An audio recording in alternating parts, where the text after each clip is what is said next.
The outcome of World War II is at stake. Over 400 American and Japanese warships do battle at Leyte Gulf. It was the largest naval action in history. Japan is counting on a secret weapon the Americans know almost nothing about, except her name, Musashi. You'll find in the summer of 1944, the naval intelligence experts groping for an understanding of these huge ships. At 72,000 tons, she's the largest battleship ever built. She's not just 10% bigger than some of these other vessels, she's nearly double. Bristling with anti-aircraft batteries and massive 18-inch guns. You can't believe all the firepower that comes up at one time. Her builders boast she's unsinkable. Yet, in her first major fight, this super battleship is sent crashing to the ocean floor. But mysteries have always surrounded Musashi. Now, Americans and Japanese researchers are joining forces to unlock her most stubborn secrets. This front part is where flooding is taking place. Why did an unsinkable giant go down so fast? Was it overwhelming American air power, or a fatal design flaw that sent nearly 1,000 Japanese sailors to their death?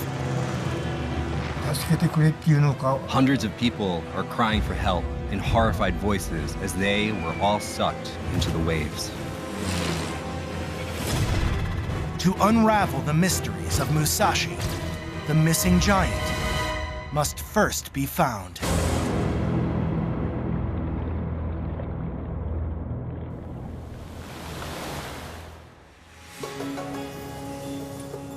In February 2011, a research vessel begins a 3-week expedition in the Sibuyan Sea of the Central Philippines.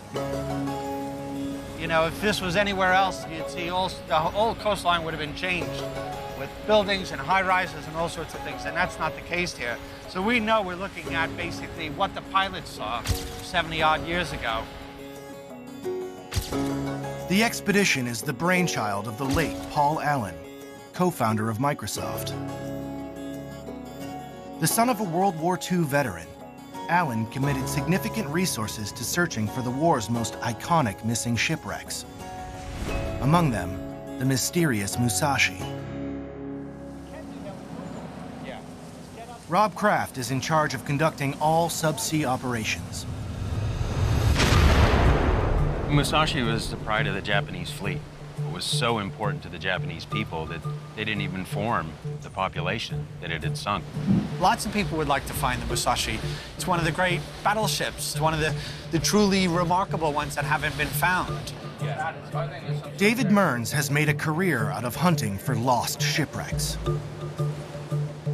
After months spent combing through military archives in the US and Japan, what it's showing you here, he's identified the critical clues he hopes will lead them to Musashi. One is visual. Aerial photographs taken by American pilots during their final devastating attack.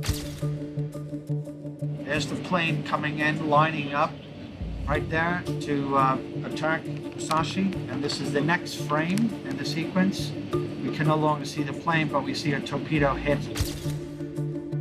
Clearly recognizable in the background of these photographs is the outline of Sibuyan Island, a few miles to the south.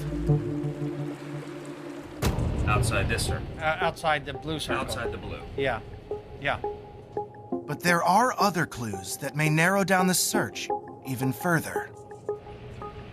And the most important one came from one of the destroyers, a Japanese destroyer that was ordered to stand by Musashi. Hiroshima actually took a position for Musashi sinking. Using the position reported by the destroyer Kiyoshimo, Mearns and Kraft have determined a high-probability search area.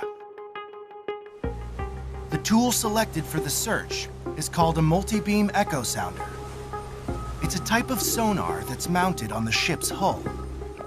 An array of downward-looking beams emitting sound waves sweeps across the seabed to create an image of a mile-wide swath. We're over here on the western side of our box. We're running the first line to the east, and this happens to be line number 13. And each line should take about 4 hours.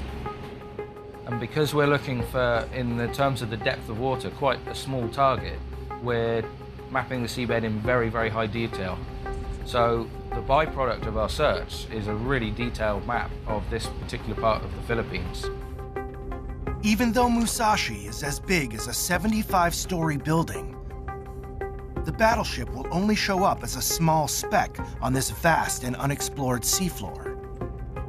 There's no guarantee she can be found. It all depends on her orientation on the bottom, if she's in one piece, two piece, three pieces. We should be able to detect that and see that in what they call the backscatter imagery. When you hit something hard, it shows up as a very, very dark object. It takes 4 days to cover the high-probability area. It yields an impressive picture of the seabed below, including a newly discovered seamount.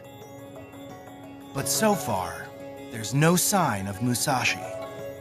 So our highest probability to begin with was all on the basis of this Japanese destroyer, Kiyoshima, which gave a precise sinking position. It's now very clear that that position wasn't as accurate as I had hoped. And because of that, we're now having to expand the search. Their focus shifts to the second, albeit less precise clue. The aerial photographs taken by the American planes attacking Musashi.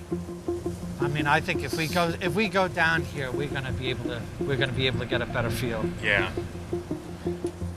This cardboard box, which has the same field of view as the camera the airmen used, allows Mearns to get a close approximation of what they saw. Musashi would be about 2 kilometers closer to the island from here when these photographs are taken, and she sinks 4 hours later. With the evidence gleaned from the photos, they plot a new series of sonar runs. That's what we've covered, that red line there. Right. Anywhere outside of that she could be. I would almost bias it further to the west, because in that photograph, she's clearly heading westerly as opposed to north. But the clock is ticking. The expedition only has 2 weeks left to find the mystery ship. Musashi was first conceived in the 1930s, a time when Japan's efforts to expand its territory and influence in Asia and the Pacific were increasingly blocked by its former ally, the United States. Japanese national prestige had been dealt an insult by the Washington Naval Treaty. Just to put it in numbers, the treaty created circumstances where for every 100 United States warships that are built, the Japanese are permitted 60. It created a future in which the Japanese Imperial Navy was going to be numerically inferior to the United States Navy. In response, a powerful faction begins advocating for a different strategy. Japan at the time had neither the resources nor the budget to build a large number of battleships to fight against the U.S. So they decided to counter quantity with quality. That was the idea they came up with. Quality meant constructing giant battleships that could overcome the enemy's larger numbers. The new battleship was called the Yamato class after its prototype. To win public support, this Navy handbook likens it to a powerful figure in a popular movie of the time.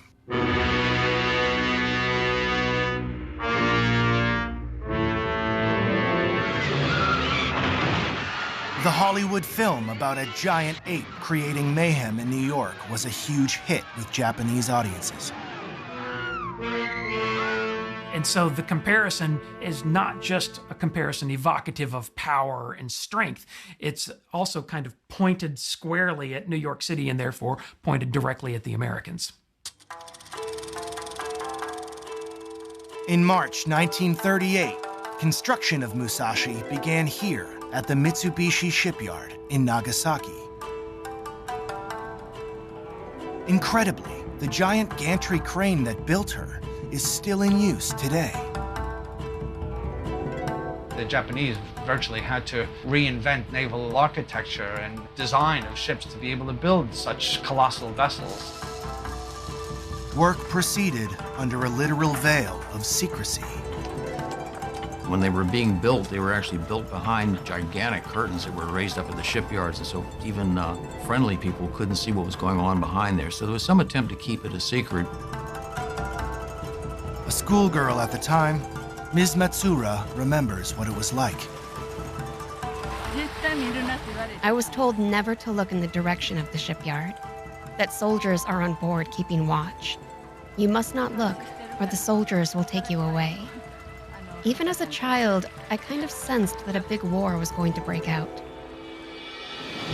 On December 7th, 1941, that war began.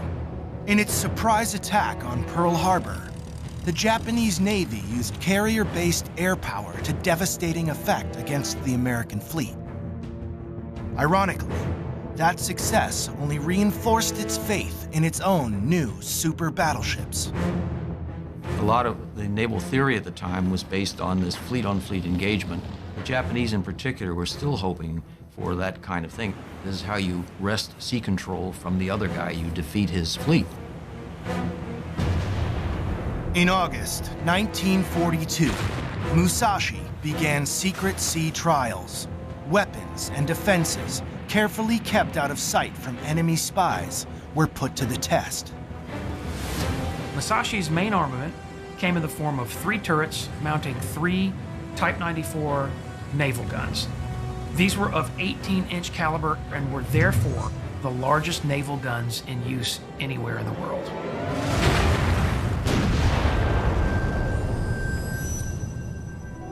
To defend herself, Musashi was shielded by the heaviest armor ever used on a ship's hull.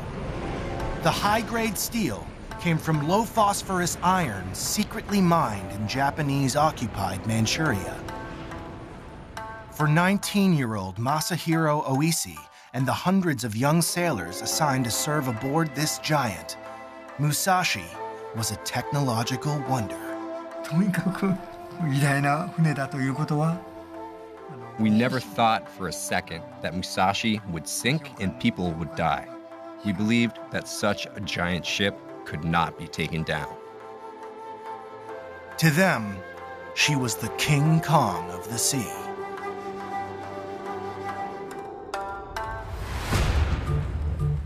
Day 14 of the Musashi search expedition.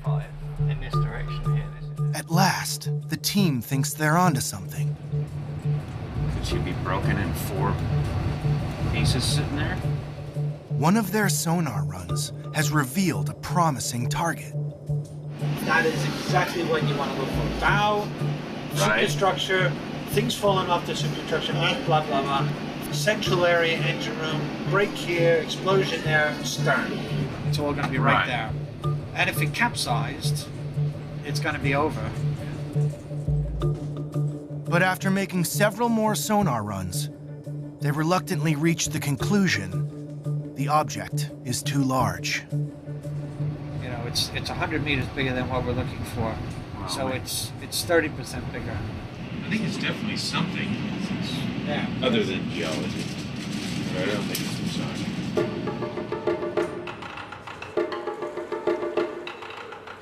After 3 weeks, the expedition is out of time. The research vessel must return to port. But they've covered a staggering 1,400 square miles, an area as big as the state of Rhode Island. What we now have is a very highly accurate map of the entire area that we'd want to search. We know where she's not. We've ruled out large swathes of the Sibuyan Sea. And their commitment to the task has only intensified. Everybody's kind of got a lot of blood, sweat, and tears in trying to find this wreck. You know, you get this personal passion going trying to find this thing. But to succeed, they must first find a better tool for searching the rugged seafloor below. By the time Musashi joined the Japanese war effort in the Pacific in 1942, the momentum was about to shift. The Japanese actually are prevailing at this point because they're better at surface warfare than we are at this early stage in the game. What then becomes clear is that anytime aircraft carriers get involved, the whole thing changes. The U.S. embraces naval air power in a way that it just hadn't before. It revises the way that it trains, it revises tactics, and it revises weapons to the extent that it introduces a new fighter, a new dive bomber, a new torpedo bomber, and it even introduces a new torpedo. The Mark 13 torpedo was more reliable and could be dropped at higher altitude than its predecessor.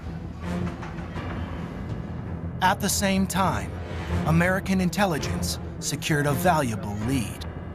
On the island of Tulagi, Americans captured a document that was a warship recognition manual that was to be used by Imperial Navy sailors to recognize their own ships. And it had a drawing of a Yamato-class ship. But after that, nothing. It's as if Japan's most secret weapon had vanished. You'll find in the summer of 1944, the naval intelligence experts groping for an understanding of these huge ships. And they came up with estimates that were just unbelievable. But as they would later discover, even those estimates were way too small. By June 1944, American forces succeeded in pushing the Japanese fleet, totaling some 60 ships and 450 aircraft, out of the Western Pacific. The battle became known as the Great Marianas Turkey Shoot. They call it that because they harvest so many Japanese aircraft. They shoot them down wholesale. The Japanese lose half their carrier strength, and they lose almost all of their naval aviation. American General Douglas MacArthur was now poised to invade the gateway to Japan itself, the Philippines. On October 20th, MacArthur came ashore on the eastern side of Leyte Island, where American troops encountered little resistance. The opinion united of American intelligence agencies was that the Japanese Navy would not come out. We based our ideas on the assumption that the Japanese would need a considerable amount of time to train new aircrew and pilots for their aircraft carrier groups. But American intelligence was ignoring one critical fact. Japan's Navy remained committed to fighting a decisive battle at sea. Its surface fleet was still largely intact, led by two giants Americans had yet to lay eyes on, Musashi and Yamato. American radio intelligence had knowledge of the movements of these Japanese ships, but still not of their characteristics. On October 24th, 1944, Admiral Kurita's center force with 26 ships entered the Sibuyan Sea. Two other slightly smaller Japanese fleets approached from the south and north. The Battle of Leyte Gulf was about to begin. In the morning, when Kurita is crossing the Sibuyan Sea, the reconnaissance flights pick this up. And of course, at that point, they're aware they got two very large battleships down here. American pilots were the first to catch a real glimpse of Musashi and Yamato. We knew that they had two big battleships. That's about all we knew.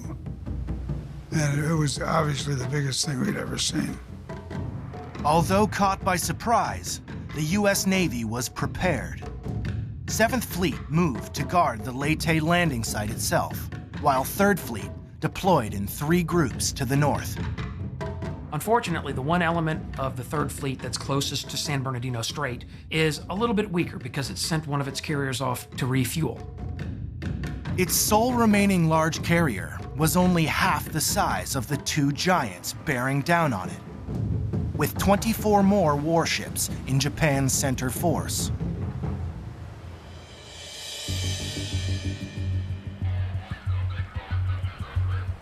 In late February 2015, Rob Kraft and David Mearns renew their search for Musashi. Since they were last here, they've found the perfect tool for the difficult task ahead. It's now installed aboard the expedition yacht Octopus, equipped with state-of-the-art deep-sea equipment. Their key search tool is still so new, it's rarely been used in the deep ocean. AUV is an autonomous underwater vehicle. Our AUV is capable of diving down to 1,500 meters. It takes with it a side-scan sonar system that looks out on the sides and provides us an image of things that may be lying on the seafloor. Its survey route is selected based on the bathymetric map that systems engineer Wayne Sadowski compiled during the 2011 expedition.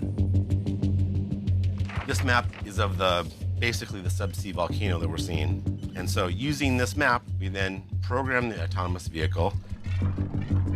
Traveling 2/3 of a mile down and a few hundred feet above the ocean floor, the AUV maps the terrain. But distinguishing a man-made object among the rugged volcanic outcrops is challenging. Because the lava rock is as reflective as the acoustic waves are that we use to bounce off the metal of the Musashi. After 18 hours, the AUV returns to the surface and is brought on board to download the data. Everybody had a go at looking at the side-scan information. Everybody, what do you see? Oh, it's something shiny there. That's a rock. No, that's a rock. No, that's something. No, that's a rock. The first AUV survey yields nothing, as does the second. And I'll tell you that up to that point, we were starting to second-guess ourselves. We had searched a large portion of the primary search area, and we weren't finding what we had hoped to find. On the third run, they finally see something. Generally, when you're finding a wreck, it's either happening instantaneously, but in this one, it was a bit of a slow burner because the sonar image didn't sort of shout out, this is Musashi, this is where I sank. It was more of, there was an indication something was there. Dave, you're fully in the water. That's a safe heading. For a closer look, they launch a remotely operated vehicle, or ROV. It's smaller than a Volkswagen Bug, but it's still quite substantial. And it's on a cable as well. But in that cable, it has power conductors and fiber, and through that, we get to watch our HD camera that's on the end of the tether. It will take the ROV an hour to reach the ocean floor, almost a mile below. Plenty of time to wonder if at last, they're going to set eyes on Musashi. On the morning of October 24th, 1944, the skies over the Sibuyan Sea were filled with over 40 American warplanes. The U.S. naval aircraft that oppose the Japanese center force in the Sibuyan Sea consists of the Hellcat fighter, the Helldiver dive bomber, and the Avenger torpedo bomber. The fighters led the way with strafing runs.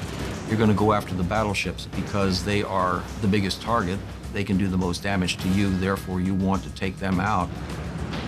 But the Japanese gunners were ready.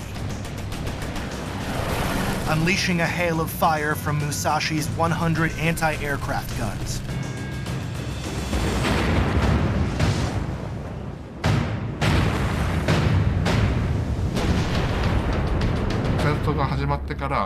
Aerial attacks had become fierce after war broke out. So the decision was made to strengthen anti-aircraft defenses, and machine guns were also rapidly added. But there was no industrial capacity to manufacture bulletproof armor at this point.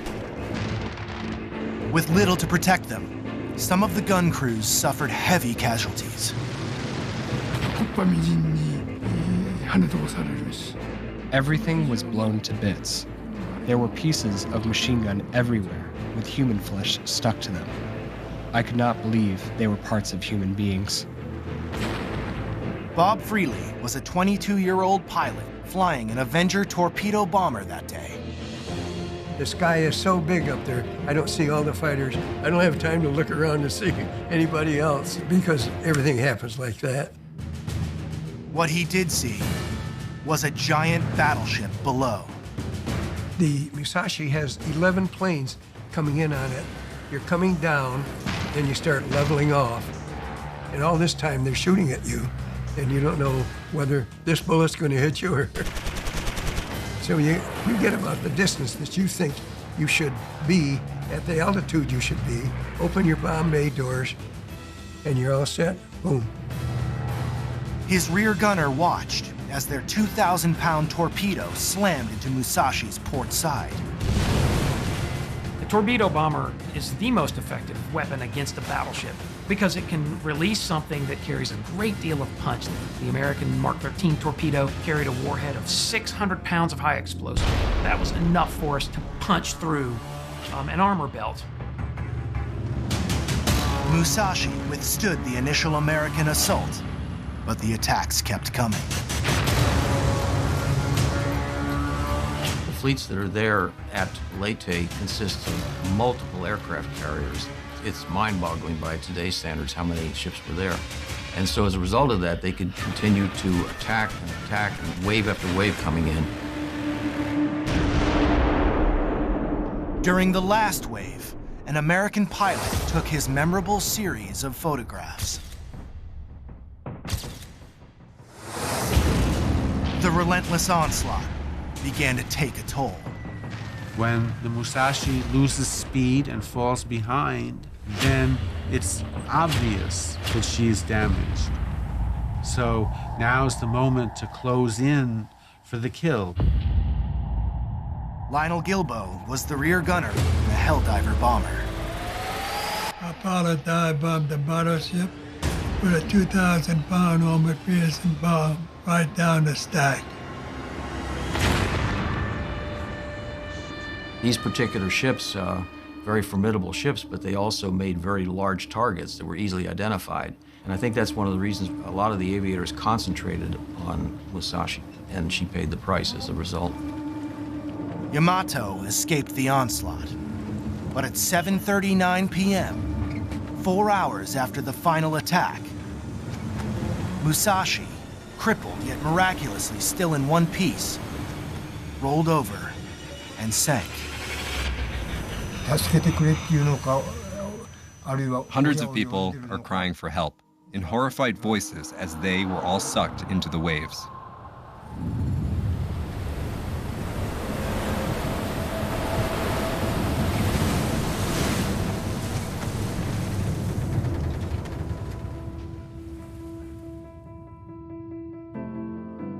In the pitch darkness of the deep sea, the ROV pilot carefully maneuvers his vehicle. We came across some very small pieces of debris, which looked the right age, looked the right material, but we weren't quite certain. Everybody was pretty much running on adrenaline at that time. It was very exciting. The ROV moves slowly through this unfamiliar landscape. It took about, I guess, a half hour or 45 minutes before we started getting into the heavier debris, and then it became more and more obvious. You see them, right? There's 3 characters right there, I think. That's Japanese. It's a Japanese warship. The minute we found the valve that had the kanji writing on it, just like, okay, this is Japanese. Now all we have to do is prove that it's the Musashi. To do that, they need to find the ship's bow. There's bullets, 2 bullets. We're not too far away. It'll be above the gasket cable. Something's there. It's there. The gold paint is gone, but the outline of the Imperial Japanese flower emblem is still there. As soon as we found the chrysanthemum on the bow, we knew what we were looking at. That's proof positive. There wasn't the kind of, jumping up and shouting for joy that I've experienced in the past. It was sort of a quiet relief that we had finally done it. At long last, Musashi is found, but a new and still more intriguing mystery is about to emerge. Over the next week, the search team explores the wreck of the super battleship. Some shelves on the top. I think there's another one of the mounts for a light or a... 70 years after she disappeared, they're compiling the first detailed picture of a lost technological marvel. Because there are no drawings for this ship, and there's only a handful of photographs, so we're the first people really to document what she looks like. They also find signs of those who sailed her. A shoe, a helmet, and something unexpected on a warship. What? That's film. That is a film strip.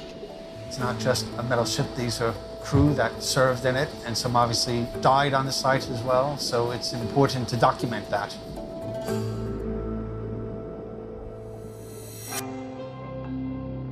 Musashi lies a good distance from the sinking position reported by the destroyer Kiyoshima. But that's not the only reason she was so hard to find. The Musashi is literally on the side of a volcano. And if you've hiked up a volcano before, you know there's great big huge rocks and outcroppings and boulders, and so it's hidden inside the geology. The difficulty in finding the wreck is also explained by her shocking condition. Just the complete and utter destruction of the ship itself. The stern and the bow sections are really the only whole parts of the hull that remain. The bridge is somewhat intact from what we can see, but the rest, the center section of the ship was just completely destroyed.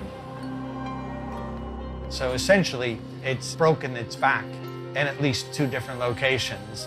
And for a ship that withstood so many attacks from torpedoes and bombs and essentially sank intact, that's more than I expected. What then could have caused such widespread destruction? It's a question which so far has no answer. One of the last pieces to be discovered is Musashi's most potent weapon.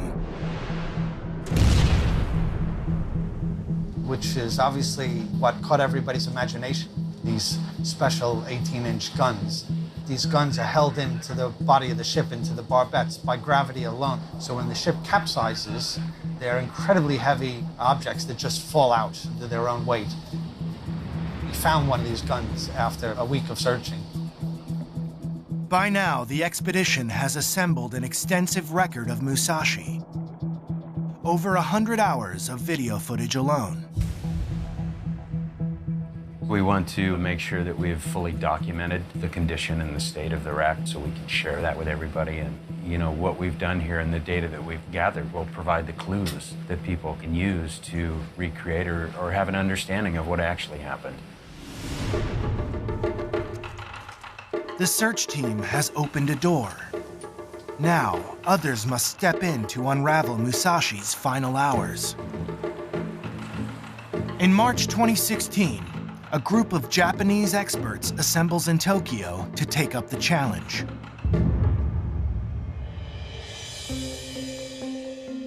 To help them, the Japanese broadcaster NHK has created a valuable tool.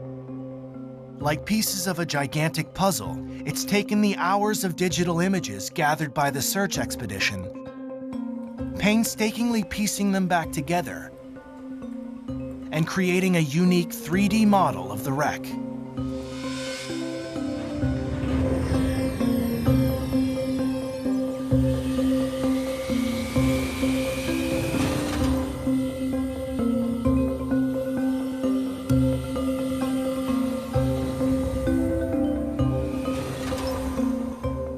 Only now is Musashi's enormous size apparent.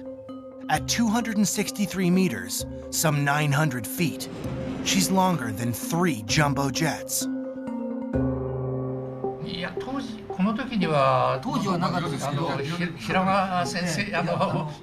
To begin with, These experts want to find out why a ship so many believed unsinkable should fail its first serious test. What is that thing that looks like a hole? Masami Tezuka has been studying the Musashi for 30 years. He believes he's identified one clue: a damaged section protruding from the port bow, most likely caused by a torpedo strike. Musashi would lose speed as a result, making it difficult to steer her. From an attacker's point of view, a battleship that's dragging would have been easier to hit with bombs or torpedoes. The last photo of Musashi shows her down at the bow, leading to the belief that flooding here caused her to sink. But a new scientific investigation at the University of Kobe tells a different story. Professor Hirotada Hashimoto, a specialist in naval architecture, conducted the analysis. When he simulates flooding inside the bow, the ship does pitch forward. But results show watertight compartments in the rest of the ship would not have been affected. Even if the bow, including the part protected by armor plating, is completely filled with water, the ship will still be left with enough buoyancy. So this flooding alone definitely could not have caused the ship to sink or capsize. To find answers to why Musashi sank, these experts will have to look elsewhere, starting in the place where Musashi was constructed. At the Mitsubishi shipyard in Nagasaki, the Japanese team makes an important discovery. A file marked Musashi is uncovered in the company archives. It contains more than 200 pages of never-before-released original blueprints.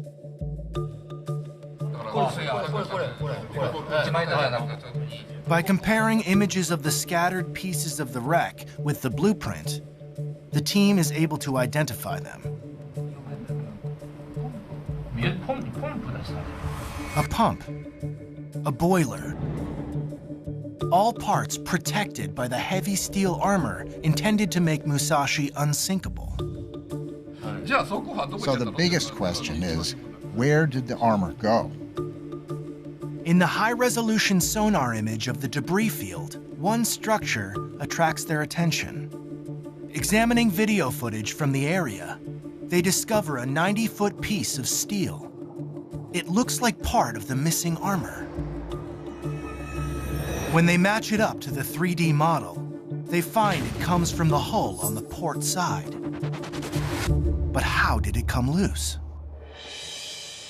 Musashi's armor belt was so thick that everyone felt very confident on board the ship that they could stand up to the punishment of any weapon that could be thrown at it. But whereas ships making use of thinner plate could be welded, Musashi's armor could not be welded. It was simply too thick. And so they turned back to the 19th century and simply hot riveted the plates together. A company that took part in riveting the armor for Musashi is still operating in Osaka. Two workers recreate the technique used at the time to join these two pieces of armor plate.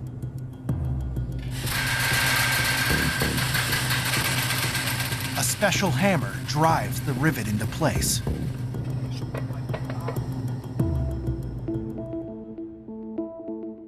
Japanese sailors assigned to Musashi had great confidence in the ship. They thought it was unsinkable, and that's because above deck they saw nothing but guns and firepower. But then below deck, they were aware that the ship had the thickest armor of any warship in the world. But the Japanese investigation team doesn't share the sailors' confidence. I think rivets were the problem. No matter how thick the armor plates were, they wouldn't last once the rivets came loose. Musashi's armor was attached at a slanting angle to deflect incoming shells.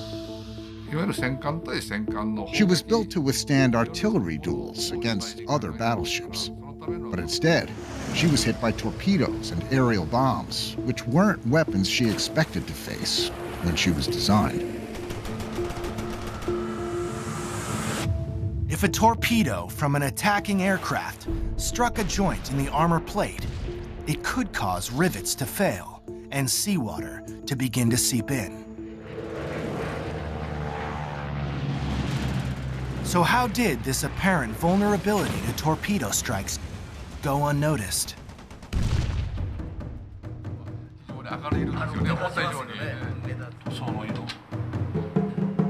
The team discovers early concerns about this possible design flaw. A former officer on Musashi, who earlier served on her sister ship Yamato, made this recording before he died. I heard from Yamato's crew that during a torpedo attack, although the armor remained intact, the rivets were blown off, and gradually, water started to leak in around the joints. It made me realize if we were hit by a lot of torpedoes, there would be more flooding, and that could be her weakest point. Shigeru Makino, a naval designer who oversaw the construction of Musashi, reported similar misgivings. But later wrote, the naval authorities decided to simply patch the armor joint rather than find a permanent solution to the problem. In the minds of Musashi's 2,400 crewmen, many still in their teens or early 20s, the Imperial Japanese Navy instilled a beguiling illusion. Their super battleship was quite simply unsinkable. One of them, Masahiro Oishi, believed it to the very end. Right up till the moment it sank, I didn't think it could happen. The Musashi wouldn't even budge an inch with a torpedo or two striking her. There would be no flooding, so we were told. Musashi also proved vulnerable to another unanticipated weapon: armor-piercing bombs from the air. As the search team discovered, once you get in there a little tighter. Underwater footage revealed one of several 3-foot holes rupturing the ship's deck.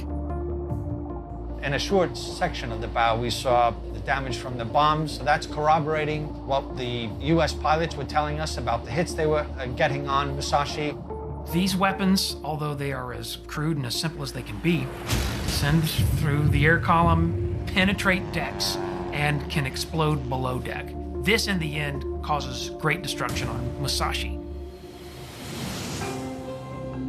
Now, thanks to the 3D model of the wreck, the full extent of that destruction can be seen, especially up on the bridge, where the captain and many of his officers were stationed. A gaping 20-foot hole gouged into the starboard side marks where a bomb struck. One crew member up here miraculously survived. Kenji Atsuka remembers what happened.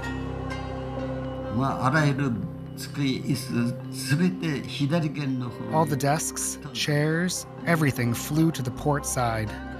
Bodies of those who were killed were piled up there too. The blast wave knocked us over, killing some. One man lost everything from his neck up, sitting in a chair about 10 feet from where I was. Just dead.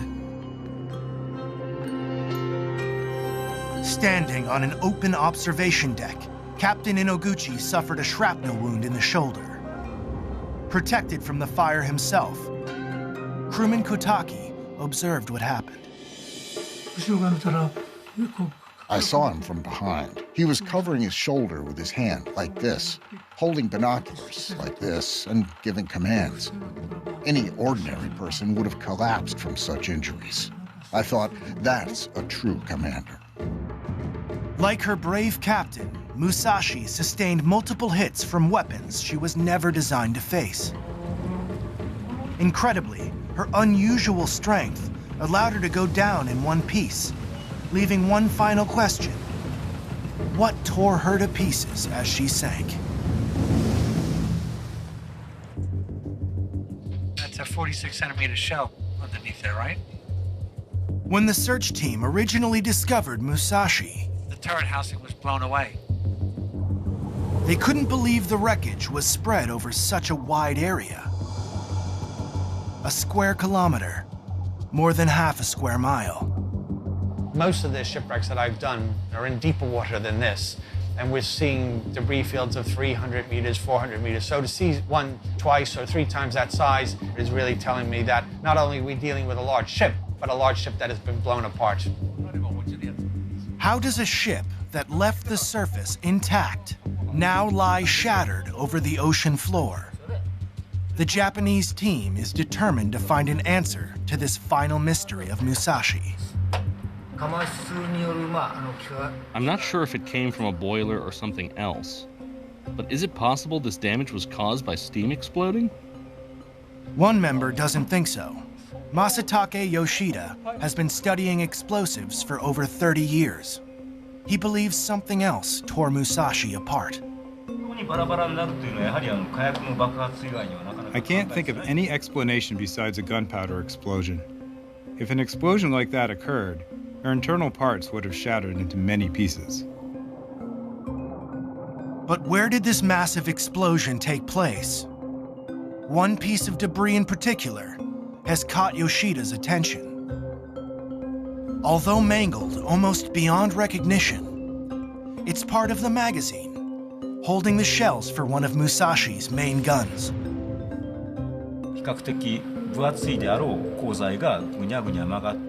Thick steel like this wouldn't have ended up being so badly twisted if the ship had just sunk.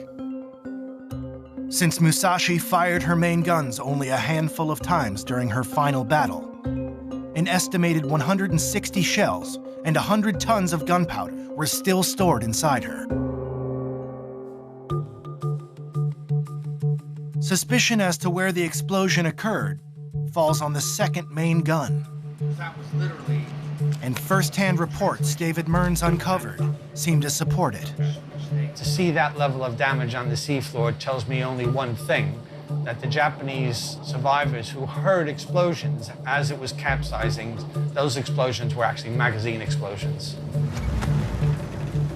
In the final moments, as Musashi heeled over and sank, a few eyewitnesses aboard a nearby destroyer reported seeing the flash from a small explosion. Which means that some fires were already burning inside her. That makes me think that initial combustion rapidly spread into an explosion. Gunpowder contains some oxygen, so even underwater where there's none, under the right conditions, a combustive explosion can occur. To test his hypothesis, Dr. Yoshida ran a computer simulation. It clearly shows a ship made of heavy steel would have suffered catastrophic damage from an explosion below her second main gun. The ship's core would have splintered into hundreds of small pieces, with only the bow and stern remaining relatively intact. The high-resolution sonar map confirms this is how the wreck rests on the seafloor.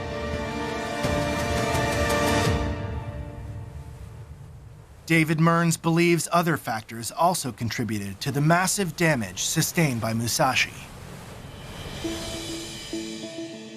You see that a large section of the bow was imploded, and we can look at the drawings and know that there's watertight compartments in there, and they've squeezed as the ship sank very quickly. As Musashi plummets to the bottom, a crushing pressure equivalent to the weight of a car bears down on every square inch. When it hits the seabed, it's hitting the seabed actually at very high speed, probably minimum of 15 knots, maybe as much as 25 knots, and there's impact damage. And all of this was evident in one section of the bow. Somewhere in Musashi's twisted remains lies her captain, Toshihira Inoguchi. He went down with his ship after handing over his final report.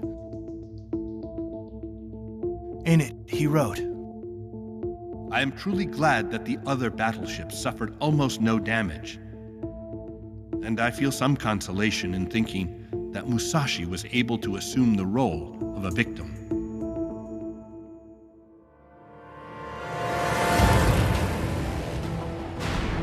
Musashi bore the brunt of the American air assault on October 24th, 1944, leaving most of Japan's center force unscathed, including the super battleship Yamato. Undetected, Admiral Kurita and his 20 remaining ships steamed through the night, heading for the American landing site at Leyte to catch the defending force from 7th Fleet by surprise. On October 25th, led by the super battleship Yamato, the Japanese Navy launched the decisive surface attack it had long sought. But a bold strike by American destroyers and destroyer escorts managed to confuse the Japanese commander. And so Admiral Kurita makes the fateful decision to reverse course, and in so doing, he walks away from what would have been the most lopsided victory of the Japanese Imperial Navy in the Second World War.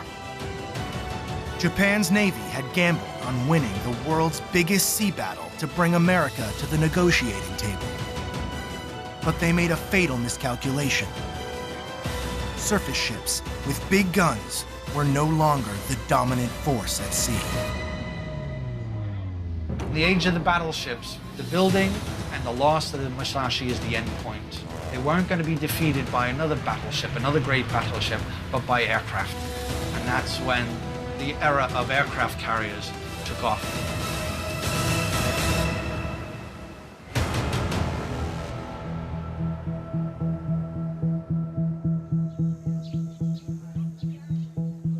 On October 24th, 2016, at Yasukuni Shrine in Tokyo, surviving crew members from Musashi gather to remember their lost comrades. The discovery of the wreck and the evidence it reveals of Musashi's vulnerability is a cruel reminder. This was not the unsinkable battleship they were led to believe her to be. But for crewman Sakuda, the wreck still bears an important message. I think the Musashi would like the people to know how bravely her crew members fought and died, what an astonishing battleship she was, how she fought and met her tragic end in the emptiness of war. I think those are the messages that the Musashi wants to send us. For Bob Freely, an American pilot who launched one of the many torpedoes that sank her, Musashi's discovery stirs thoughts of reconciliation. I don't want any Japanese survivor to think that I'm trying to laud these medals over them. Our opportunity is we have a common ground. They are survivors of the same action that I am a survivor of. And I'd just like to say, welcome, brother.